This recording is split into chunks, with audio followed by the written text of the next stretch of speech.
Welcome back to the New World Next Week. I'm James Corbett of corbettreport.com. And I'm James Evan Pilato of MediaMonarchy.com. The CIA are the real cards against humanity. We got that story plus something worse than the GDPR. But first, it's that annual tradition when a select group of some of the world's richest and most powerful people get together this week for the annual Bilderberg Group meeting. This year's gathering, the 66th annual meeting of the mysterious group, takes place in Turin, Italy, and it's happening from June 7th to the 10th. The meetings will be attended by American and European business leaders, current and former government officials, politicians, university professors, think tank analysts, and even some journalists. But it's all private, no notes, no recordings. But don't worry, they post a top 12 list of their alleged marquee topics. Number 1 on the list, populism in Europe. Number 2, the inequality challenge. 3, the future of work for artificial intelligence. 5, the U.S. before midterms. Number 6, free trade. Number 7, U.S. world leadership. Number 8, Russia. Number 9, quantum computing. 10, Saudi Arabia and Iran. Number 11, the post-truth world. And number 12, I guess sort of the catch-all wild card, current events. It should really also be noted that it was independent internet journalism that forced the Bilderbergers in the last several years to even start to share and post their agendas and their alleged attendees list in the first place. So the irony of a group of billionaires and politicians holding a secret meeting in fancy hotels to discuss inequality is some low-hanging fruit, but we'll take it. Among the alleged 2018 attendees are former U.S. Secretary of State. Of course, what would a Bilderberger be without Heinz Kissinger? We've also got former Director of Central Intelligence, David Petraeus, NATO Secretary General Jens Stoltenberg, Governor of the Bank of England, Mark J. Carney, plus the President of American University, who you might know is kind of being connected at the hip with, of course, NPR. They got the governor of Colorado, Google's director of engineering, a Washington Compost columnist, and Klaus Kleinfeld, the CEO of that new shining city on the hill, Neom. The meetings are regularly picketed by protesters, and many critics of the event liken the gathering to a shadow world government. James, our colleagues like Luke Rakowski and Dan Dix are over there as we speak. Which of those 12 talking points, James, or perhaps any of the points that maybe aren't on that list, are catching your interest about Bilderberg 2018?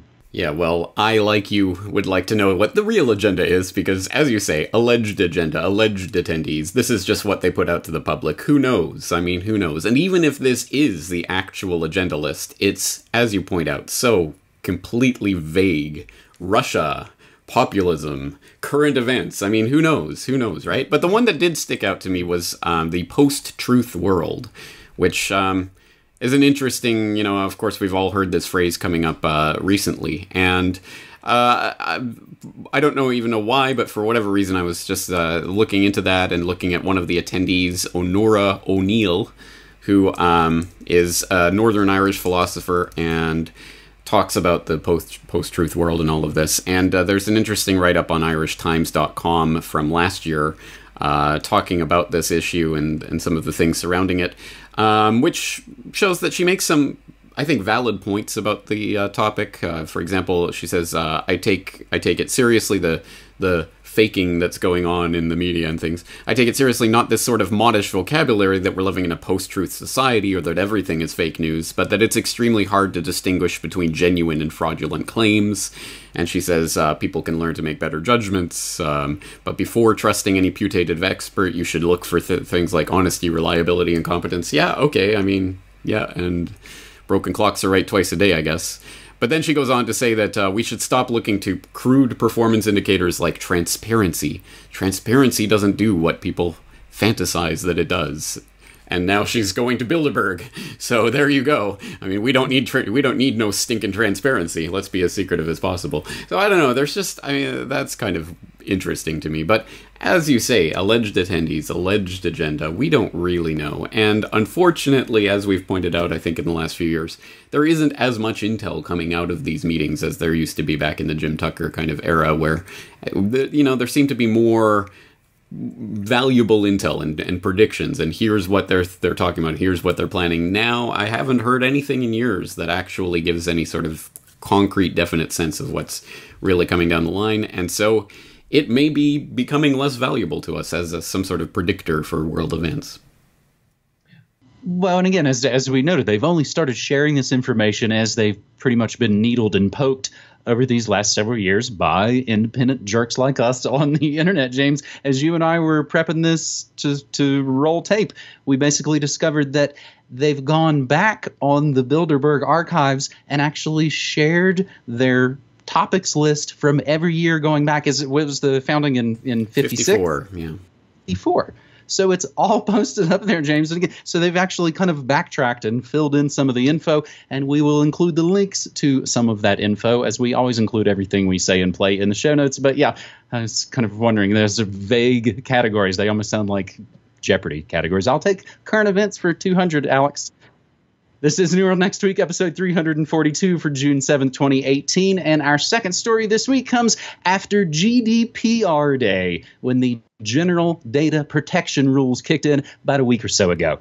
So lots of people are now waking up to a world in which EU regulations are having a widespread and not always positive impact on how the internet works. Believe it or not, there's an even larger threat from the EU looming, and it's received precious little attention. The EU's new copyright reform proposal is set to be voted on, and it will truly be disastrous to the internet. As it currently stands, it'll require widespread censorship in the form of mandatory filtering and also link taxes that have already been shown to be harmful to news. European Parliament member Julia Reda is one of the folks sounding the alarm, and she goes on to detail the many, many problems of the current copyright proposal, in which merely linking to a news site may require paying money, the link tax, and where concerns about how that might negatively impact the entire internet are, of course, being ignored. Perhaps even worse is the mandatory filtering idea. The big record labels and movie studios, James, of course, have been pushing for this kind of thing for years to get back at Google mainly, and of course their GooTube arm, and Facebook a little bit. But here's the thing. Both Gulag and Fedbook already have all those filters in place and spent tens of millions of dollars on them. As Retta points out, most of the EU member states appear to be not only supportive of these horrible ideas, but they're into actually pushing even worse ideas. What now stands between this horrible law making a mess of the internet, making more of a mess of the internet, is just the EU Parliament, which is currently scheduled to vote on this in late June, probably right around the, summer solstice, June 20th, 21st. So, James, do our friends over in the EU, possibly watching these New World Next Week episodes, have a chance to fight back against this? Possibly watching and possibly fighting back, yeah. And for people who are interested, there's the aforementioned Julia Reda on her website has her latest post, how you can save your internet from Article 13 and the link tax in the next 14 days, basically encouraging people to get in front of their MEPs and make sure they vote the right way and all of that. Yeah, yada yada. Okay, great, awesome. Political action, we're going to save the internet by pleading with the masters to please don't pass these draconian laws. And I am not dissuading anyone from getting on board with that train. Go for it. But a couple of things about this. One, I would suggest if you are concerned about this, if you are genuinely concerned about this issue, take the 20 minutes, half an hour, whatever it is, to actually read this legislation. Don't just take people's interpretation of it as this is the gospel truth of what it says. No, go and read what it actually says. It's legalese, it's gobbledygook, it's that kind of garbage. But you will find that, yeah, what they're saying is basically this language is vague in a lot of different ways, sometimes intentionally and purposely left vague so that the 28 member states can each adjudicate in their own jurisdiction what it means, for example, for content that's being used to be substantial or insubstantial. And what constitutes that? Well, we'll let the courts figure it out. So really the worst possible case, the worst court interpretation would be you can't link to anything, you can't have any links on your website, you have to have these upload filters. But it doesn't necessarily state that in this legislation in black and white. It's going to be a court process and long drawn out thing, and it could end up in that, years down the road. So actually read this proposal before jumping on any train. And once you do that, and if you think that this is worthy of your time, absolutely sure, whatever, lobby MEPs or whatever you think is going to save the day. But as always, I mean, one thing to keep in mind is that you can lobby till you're blue in the face, but you are not going to have the clout that the corporations that are behind this have. And a good reminder of that is a TechDirt article that came out last week talking about this crazy event with this EU Today website, which is supposedly like an independent news website about EU matters. They had this article up talking about how MEPs were being pressured on this issue, and they had a quote from someone who wanted to remain anonymous, basically saying, oh, you're not going to get anywhere in the party, you're not going to get any advancement, you're not going to get any cabinet position or placement if you vote the wrong way on this issue. There was all this kind of pressure coming down. EU Today took down that article and replaced it with a similar article that kind of takes all of those bits out of the article. They don't talk about the MEPs being pressured behind the scenes or the kind of things that the lobbyists are doing to threaten the MEPs to go along with this.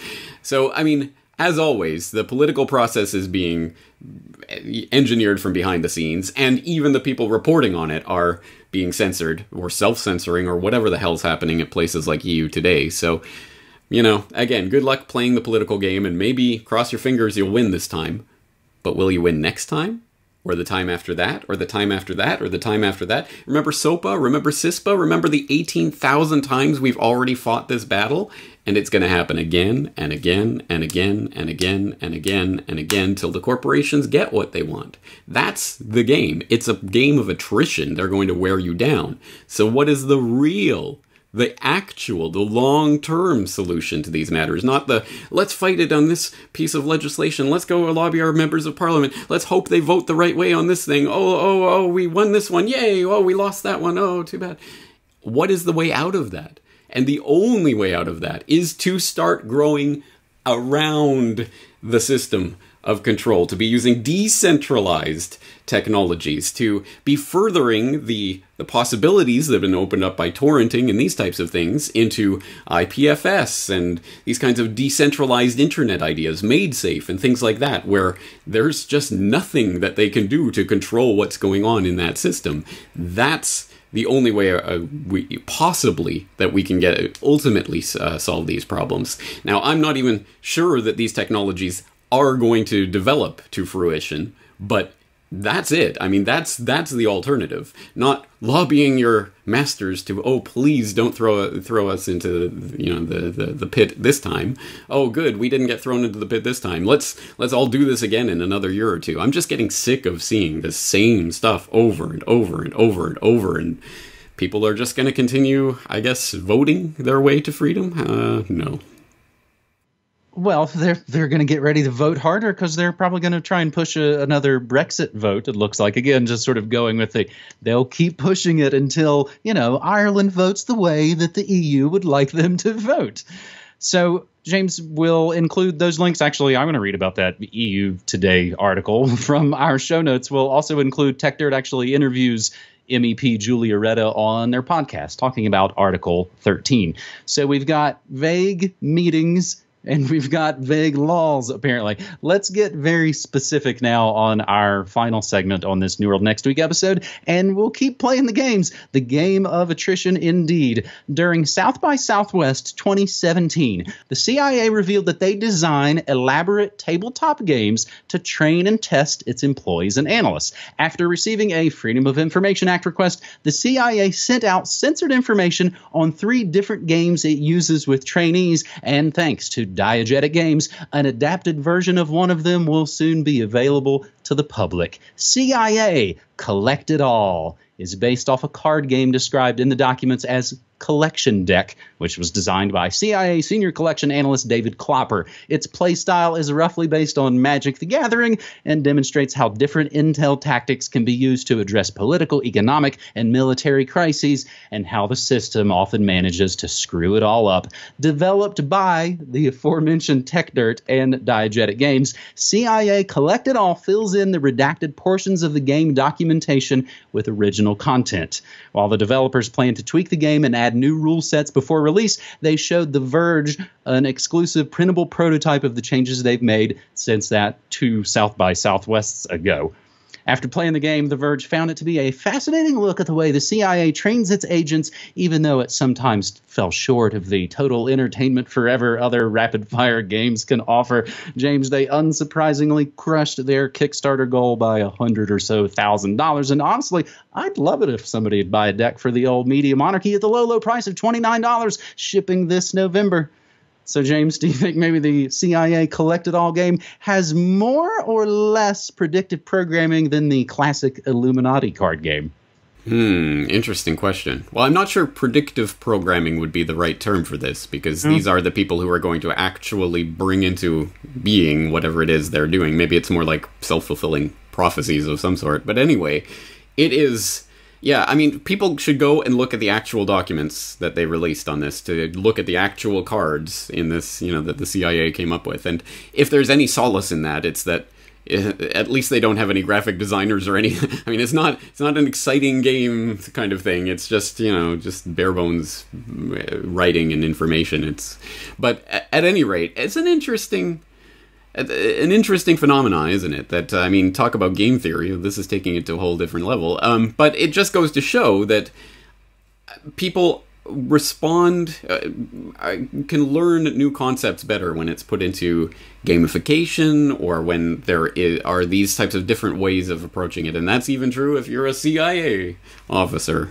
So that's an interesting aspect of it, and something to keep in mind, that yeah, the games that we play and the things that we get involved in, yeah, they are helping to shape our understanding of the world, the way that we perceive things, in ways that sometimes we don't appreciate.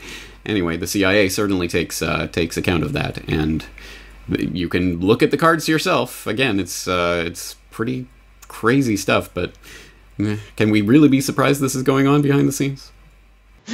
Probably not. James, that was a story I talked about a little bit earlier this week on my Morning Monarchy. I'll just do a plug here again at the end. I broadcast Monday through Friday, 9 to 5 Pacific time at MediaMonarchy.com/listen, news, music, memes, and more.